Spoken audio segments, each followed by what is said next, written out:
Hoje eu vou partilhar com você como é a experiência de gestar depois de ter perdido um bebê. No meu caso, 2. Aliás, 3.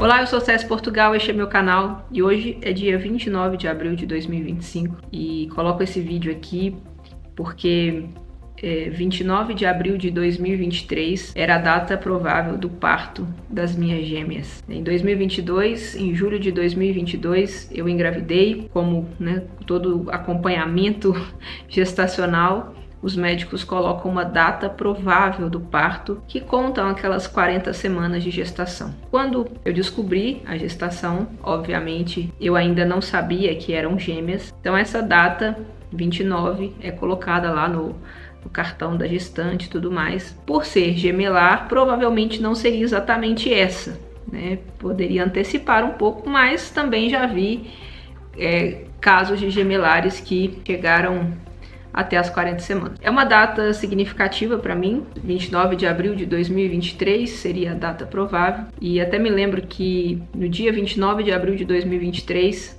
eu fui num show da banda Melim. Eu gosto muito de Melim, infelizmente Melim acabou. E eu tinha ganhado uma promoção, um sorteio do Facebook na época da pandemia, que na verdade ainda não tinha começado a pandemia. Para ir num show, a pessoa que ganhasse ia ganhar os ingressos e iria conhecer a banda no camarim. E aí logo veio a pandemia, então eu fiquei por anos esperando esse momento de ir no show, até que esse show acontece lá em Belo Horizonte, no dia 28 de abril de 2023, mas como ele passou assim um pouquinho do horário, até para eu aguardar esse atendimento lá no camarim, era meia-noite. Eu estava lá com o Felipe e a banda Melim era composta de 3 irmãos, a Gabriela, o Rodrigo e o Diogo. A Gabi, por algum motivo lá, passou mal e não estava lá no momento. Eu fui atendida no camarim pelo Rodrigo e o Diogo. E eu confesso que naquele momento eu me emocionei muito, porque a banda Melim é uma banda que as músicas tocam muito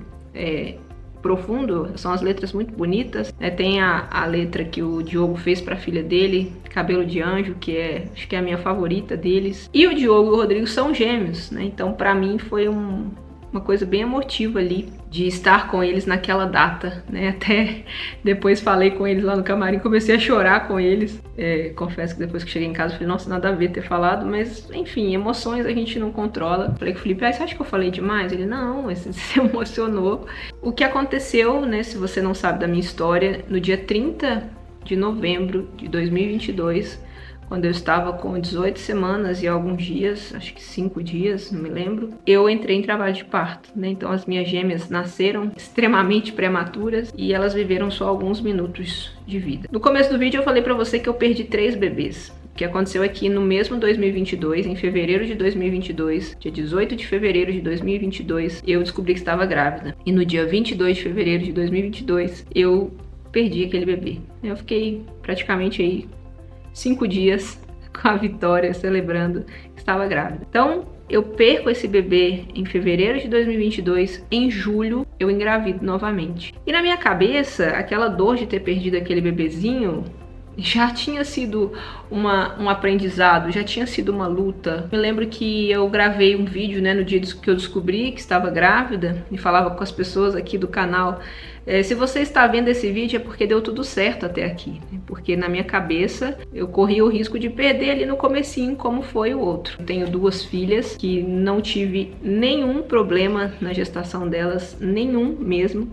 Para não falar que eu não tive nada, foi só o inchaço no final. Até o da Tereza, o médico me retirou do trabalho um pouco antes, porque eu tava muito inchada, mas muito mesmo. Eu sei que você vai falar, é normal, mas eu tava com o pé, assim, terrível. Então o médico, ele me dá essa licença ali nos últimos dias, uns 20 dias antes dela nascer, por aí. Então, quando eu descubro a gravidez das gêmeas, eu entendo que vai correr tudo bem. Já tinha experimentado a dor de perder, a dor de tentar engravidar no mês seguinte e não conseguir. Foi um aprendizado também, foi um testemunho. Gerar testemunho dói, mas ele nos aproxima de Deus e mais ainda, nos aproxima do céu, onde estaremos com Deus. E aí, eu me lembro que no dia que eu recebi a alta médica, né, que eu tirei os pontos da cesariana das gêmeas, o médico, que eu me lembro direitinho, eu saindo pela porta do consultório, das últimas palavras dele, falou: olha, eu aconselho você a esperar pelo menos 2 anos para engravidar novamente. Aquilo para mim foi meio difícil, porque ao mesmo tempo que eu queria muito, eu falava: nossa, mais 2 anos, será que eu vou dar conta? Eu queria muito, ao mesmo tempo tinha medo. É difícil continuar, né? É difícil prosseguir, mas é necessário. Deus está comigo. Deus estava comigo, com meu marido, com as minhas filhas. As minhas filhas estão no céu, eu não tenho dúvida disso. E eu precisava prosseguir. Por muito tempo, eu confesso que eu tive muito medo de tentar uma nova gestação, porque naquele dia do parto das meninas, eu corri risco de vida também. E por muitas vezes, o fato de eu quase ter morrido, ou saber que eu quase morri, porque na hora eu não tive essa dimensão, mas pós-parto, pós passar tudo isso, saber que eu quase morri mexeu muito comigo, com o psicológico. Porque a gente pensa no marido, a gente pensa nas filhas que nós já temos. Claro, eu já testemunhei aqui, já testemunhei em lugares. Eu confesso que naquele momento eu estava disposta a dar minha vida se fosse possível de salvar as minhas filhas, mas elas não tinham forças físicas para sobreviver ali e não tinham como mantê-las dentro de mim. O batimento cardíaco de uma delas estava em 192, a outra acho que 187. Elas estavam em sofrimento. E eu fiquei com isso, né? Eu fiquei muito pensativa e ao mesmo tempo conversando com Deus. Será que o Senhor quer? Será que o Senhor quer que eu tenha mais filhos? Uma coisa que sempre me deixava a esperança ou acreditar que ele quisesse é que os médicos me alertaram no caminho do hospital, né, no meio daquela emergência, que eu ia perder o útero. 3 médicos me deram essa informação. Muito provavelmente você vai perder o seu útero. Muito provavelmente você vai perder o seu útero. E assim que acaba ali a cirurgia, o médico me fala: olha, tá tudo bem, consegui manter seu útero. E eu acho que naquela hora eu não pensei assim: ah, que bom, a gente só... Naquela hora do parto, para ser muito sincera, eu não sabia nada do que estava acontecendo. Eu só vivi intensamente tudo aquilo. Tanto é que o meu baque maior foi no dia seguinte, quando eu fui tomar banho e o meu seio começou a jorrar leite, escorria leite. Isso foi mais forte para mim do que aquela própria loucura ali. Tive que tomar bolsa de sangue, enfim, estou bem, né? Estive bem, fiquei bem. O processo é difícil, né? E compartilho esse vídeo aqui para mães que também possivelmente possam ter perdido bebês. Não existe um dia que eu não pense nas minhas filhas. Nos dias logo que passavam, às vezes eu estava aqui tranquila em casa, começava a chorar do nada. Me lembro que minha mãe estava aqui almoçando e eu comecei a chorar na mesa. Ela: minha filha, o que eu faço? O que eu te ajudo? Eu falei: eu não sei, mãe, eu não sei. O tempo cura, mas o tempo cura quando você caminha com Deus. Eu acho que o tempo que cura, de toda forma ele vai curar, mas se você deixa ele curar sem Deus por perto, ele vai demorar mais. E aí fui curando e fui confiando e fui tornando do meu testemunho cura para outras mulheres também. E aí eu comecei a perguntar, né? Eu confesso que eu ficava até assim: Tereza e Helena, ficava na minha cabeça, Tereza e Helena, essas são as minhas filhas aqui, é isso que Deus quer para mim. Nós não usamos nenhum método contraceptivo aqui em casa, mas eu conheço o Billings, né, o método de ovulação Billings, que é um método natural, então eu conseguia saber os meus dias férteis, e por motivos óbvios eu podia espaçar aquela gestação, né? Então, o que você faz no Billings? Você não tem uma relação nos seus dias férteis. E assim foi. Até que eu comecei a sentir paz, tranquilidade. E não é que eu, vamos tentar. É que eu me abri no sentido de deixa pra lá os dias férteis, se acontecer, aconteceu, né? E, obviamente, não foi de imediato.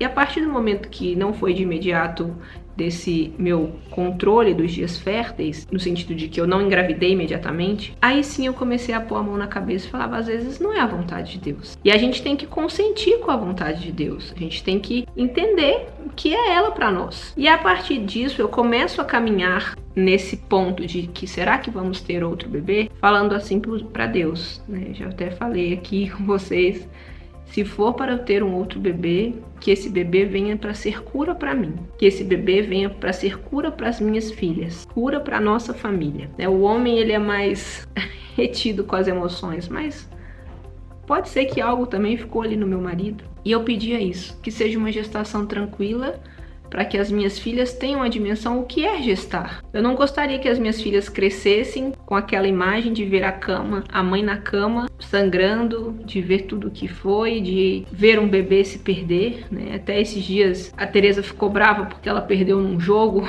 Falei, Tereza, não sabe perder, né? E aí eu me lembro que eu fui tomar banho, eu falei, meu Deus, ela perdeu 2 irmãs de uma só vez. Ela sabe perder. Claro que proporções diferentes, mas entende que a minha filha teve que passar por essa perda. Eu fui pedindo isso para Deus. Até que 2 anos depois, exatamente, eu engravido. Quando eu começo a desconfiar que estou grávida, porque eu não tive nenhum sintoma. Todas as minhas gestações eu descobri, já deduzia que estava grávida. Mas essa, de fato, foi a primeira que eu não senti absolutamente nada. E sinto como um carinho de Deus.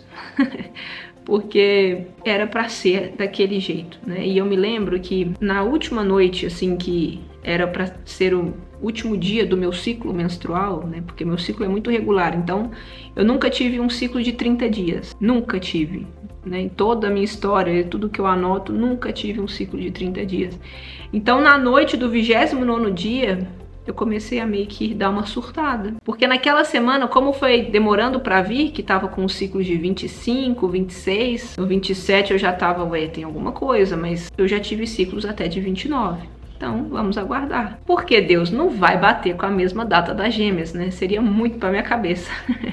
Bater igualzinho. Eu me lembro direitinho que eu tive essa conversa com Deus dentro do meu carro. Falei, não, mês que vem, se eu mando o neném, que aí pelo menos já muda uma estação ali, um mês. Mas Deus quis. Deus quis. E a diferença da data do parto das gêmeas para a data do parto da Mariana é de apenas 5 dias. E naquela noite, foi uma noite muito angustiante para mim. Eu chorava, eu tinha medo, mas medo de acontecer algo de novo, medo de não sei dizer. E eu me lembro que na época que eu descobri, que era um dia 18 de agosto, eu acho que era isso, 17, 18 de agosto, tava tendo o Rosário do Frei Gilson, pela Quaresma de São Miguel, e eu acordei para rezar e logo eu cochilei, porque justamente eu tive uma noite muito mal dormida. Eu adormeci com o celular assim em mim, e eu acordo com o Frei Gilson falando algo assim: mulheres, como é bonito ser mãe. Nunca se esqueça que isso é um dom. Isso é um dom. É o dom que Deus te deu. Deus te confiou um filho dele. Veja, aquele filho era o filho de Deus. Claro, ele era Deus. No seu caso, o seu filho não é Deus, mas o teu filho é um filho de Deus.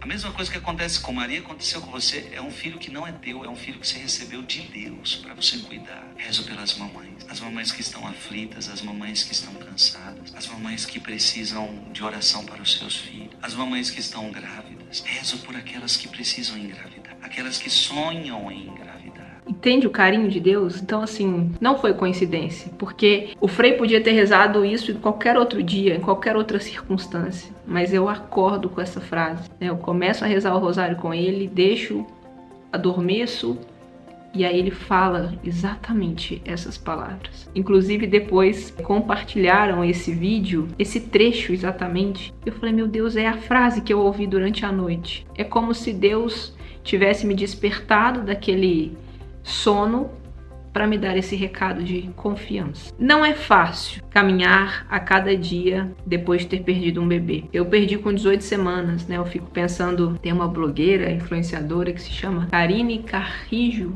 acho que esse é o nome, não sei direito. Ela perdeu o bebê às vésperas da data e agora ela está grávida de gêmeos. Eu acredito que deve bater um friozinho na barriga. E eu, quando venci as 18 semanas, foi uma vitória na minha vida para mim. Apesar de que era o parto, era uma gravidez gemelar, foram circunstâncias diferentes, mas vencer o tempo que as minhas filhas nasceram e morreram foi uma vitória. E cada dia mais tem sido uma vitória. Nos meus momentos de medo, eu oferto a Deus e peço a Ele confiança. De confiar naquela conversa que eu tive com Ele de que minha filha vem para ser cura. Então eu quero dizer para você que talvez tenha perdido um bebê e hoje tem receios, tem medos, angústias. Se abandone em Deus. Não é fácil, mas é necessário esse abandono. É necessário essa confiança, sabe? Às vezes algum exame dá uma coisinha ou outra ali e aí eu me desespero e falo. Esses dias deu um resultado ali que eu comecei a ver o que dava o resultado e dava isso, daquilo, nananã. E até que eu vi um médico lá falando, não, é porque você tomou a vacina, então a vacina altera, tal. E aí eu comecei a chorar pedindo perdão a Deus. Eu falo, Deus, desculpa, porque eu fiquei com medo de dar errado. E a gente vai vencer. Confie em Deus, mas se apegue a Deus. Talvez tudo o que você viveu foi uma maneira de Deus te fazer encontrar-se com Ele. E é a melhor escolha da sua vida se encontrar com Deus e seguir com Ele, para que você possa gestar novamente com total confiança nele. Você possa gerar testemunhos de abandono, de segurança em Deus. E se for da vontade dele, você vai gestar novamente. Como eu bem disse, eu estava pronta para que, se não fosse a vontade dele, seguiria feliz com as minhas filhas, seguiria muito bem com ela. E o mais lindo é que, a partir do momento que eu me abri, sem saber de nada, a minha filha começa a pedir por um irmãozinho a Deus. Num dia que eu estava na casa da minha mãe, que eu fui para um casamento da minha amiga lá em Belo Horizonte, ela falou, mamãe, você falou pra gente rezar, pra gente fazer aquela viagem no final do ano? Ela não sabia que viagem que era, mas eu falei, eu tô rezando, mas eu também tô rezando para eu ganhar um irmãozinho. E na hora, o meu coração estremeceu no sentido de que, e se não for a vontade de Deus? E aí eu disse, que bom, Teresa, Deus vai escutar. E naquele dia eu já estava grávida e não fazia a menor ideia disso. Então perceba Deus nos detalhes. Mariana vem como uma resposta da minha oração, como uma resposta da oração da minha filha mais velha, que tem a consciência do que ela pediu. A Helena também pedia, mas mais novinha, e vem como cura para nossa casa. Deus cuida de você. Não duvide disso. Não tenha medo. Eu estou aqui para te encorajar. Filhos são as melhores e maiores bênçãos que nós podemos ter, para educá-los para o céu, para educá-los para que sejam tementes a Deus. E se for da vontade dele, a sua virão em breve, com confiança. Procure bons profissionais para te acompanhar, faça exames, suplemente, faça a sua parte e deixe Deus fazer o resto. Hoje, além de tudo isso, eu tenho 3 pequenos grandes intercessores no céu, que naqueles momentos de angústia eu falo, rezem pela mamãe e pela irmãzinha. Em tudo dai graças, perceba Deus nos detalhes da sua vida. Eu sou Cés Portugal, este é meu canal, que Deus abençoe você e até o próximo vídeo. Tchau!